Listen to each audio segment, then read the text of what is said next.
Hello, my Biblio darlings. My name's Mally, and you've tuned in to Bibliothesia. Today, the book that we're going to read is called On the Trapline. But before we read On the Trapline, we're going to help our body relax through hearing some jokes. Are you ready? Okay. What did the snail sitting on top of the turtle say? Slow down! And that's kind of funny because turtles go slow, but snails go even slower. Here's the next one.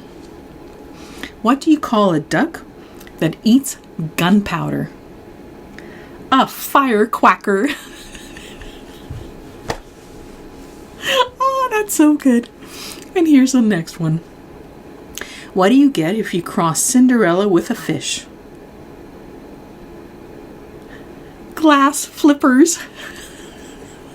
As opposed to glass slippers. Okay. With that, I'm hoping you've laughed a little bit. Your body's feeling more comfortable and more relaxed. So let's read today's story, On the Trapline.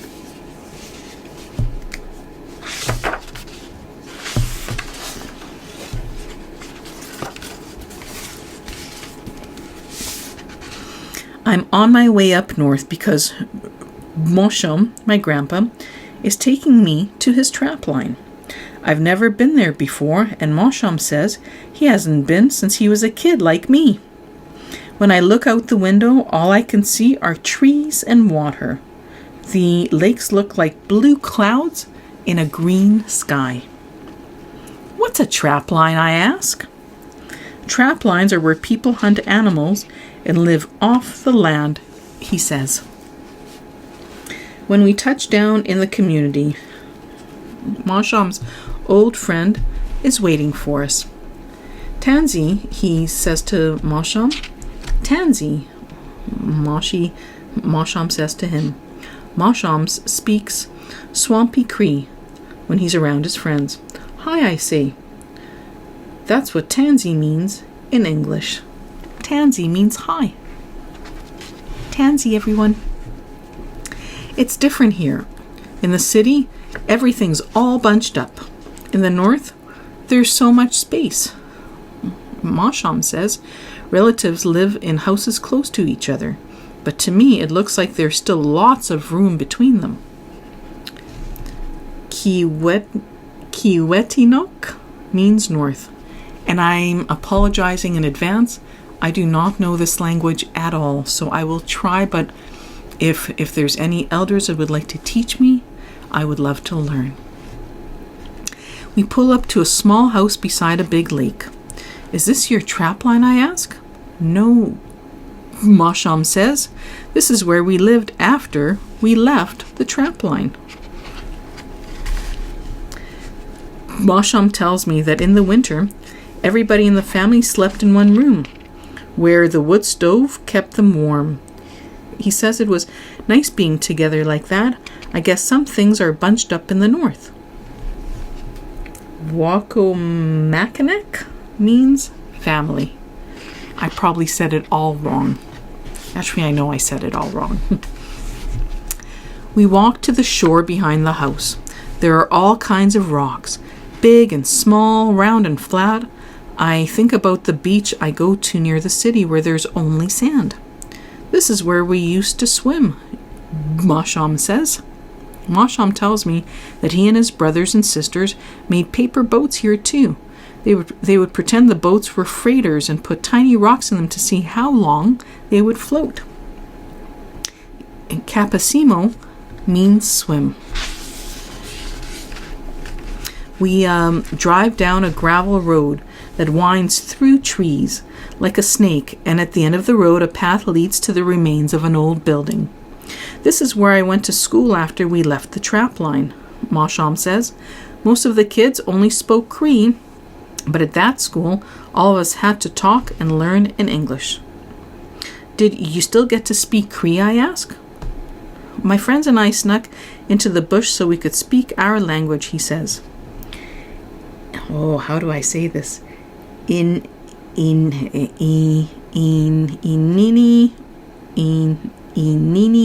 Moen means Cree language. Once again, I'm sorry if I'm messing up the word.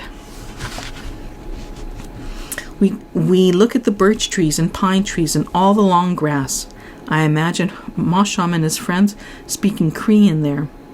Is that your trapline, I ask? No, he says, my trapline is far from here. I ask Mosham what it was like going to school after living on the trapline. He is quiet for a long time. I learned in both places, he says. I just learned different things. Pakan means different. There's a river at the end of the highway. We get into one of the motorboats docked along the shore and head out onto the water. The river is wide, but Mosham's smile is even wider. Mosham tells me his family's boat only had a 1-horsepower putt-putt engine.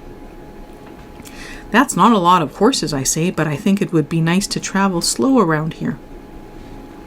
Pekach or pekach means slowly, and Minwasan means beautiful. I see all kinds of things, beaver dams, eagles flying overhead, and paintings on rocks. I see the sun climb higher and shadows get shorter. I see blue water turn to black. That's when Mosham's eyes light up. He points to a boulder by some thick trees. That's my trapline. Kiwu means he goes home.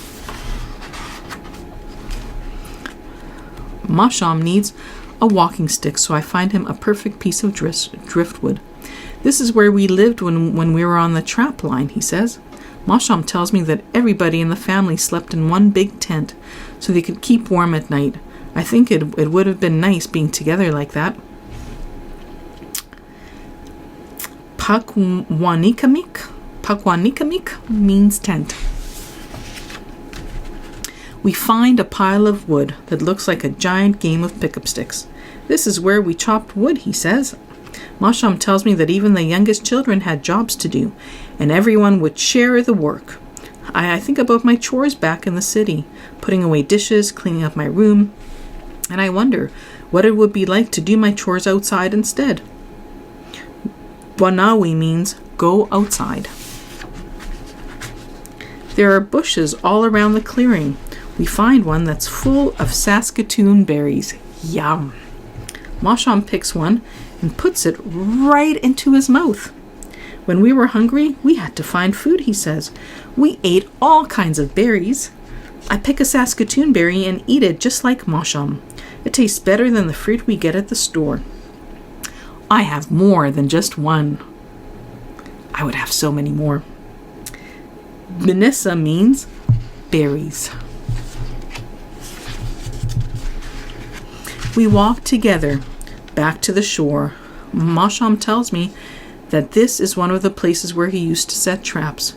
He caught all kinds of animals, but mostly rats. You mean like the ones that live in the sewer, I ask? I've seen that kind of rat on television. No, he laughs. Muskrats. Mosham tells me they ate the muskrat meat. The pelts were sold to buy flour, tea, sugar, and lard, things you couldn't get on the trapline.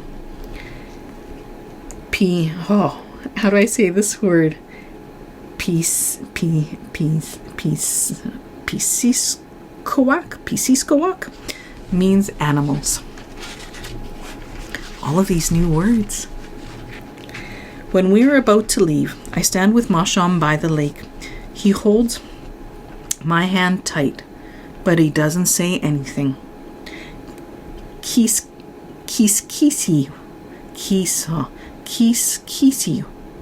means he remembers. Kiskisu. We stop to fish on the way back. Mosham's friend catches lots of fish. Mosham catches some. I almost catch one, but it gets away. Why are you so good at fishing, I ask. We used to fish on the trapline too. Mosham tells me that we can share. On the trapline, everybody shared with everybody else. Here's a new word. Natinamakawin Natinamakawin means sharing. Probably not how I'm pronouncing it. Sorry. That night, the community has a feast. There's bannock, mixed vegetables, berries, wild meat, and all the fish we caught. It makes my stomach rumble. Mosham is an elder. After he blesses the food, it's my job to serve him his meal.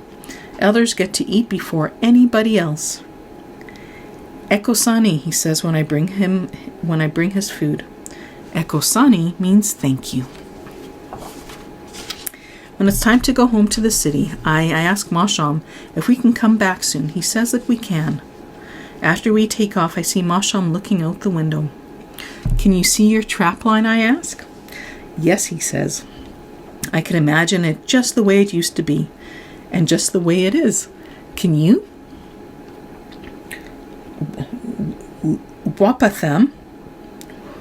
Wapatam means he sees it. I close my eyes and picture the trapline, the trees, the water, and all the land and the little islands. Chopping wood and picking berries, catching rats at the shore, but not that kind of rat, sleeping in a tent with family to stay warm, standing by the lake with Mosham. I open my eyes.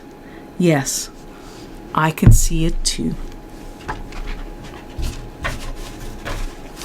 What did you think of Trapline? I thought it was beautiful. How the grandfather, the Mosham, had two types of education, one in family and one at the residential school, and how he explained it. It was so beautiful and gentle. So with that, we've come to the end of our time together today, and let's do a final deep breathing exercise. So when you're ready, inhale deeply for 1, 2, 3, 4, and now hold the breath for Now exhale out like you're blowing out wind for 8.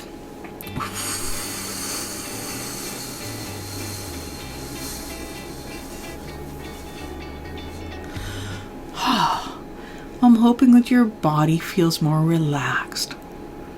And comment below what your thoughts are on Trapline. And remember to subscribe and hit the bell notification. Until next time, bye.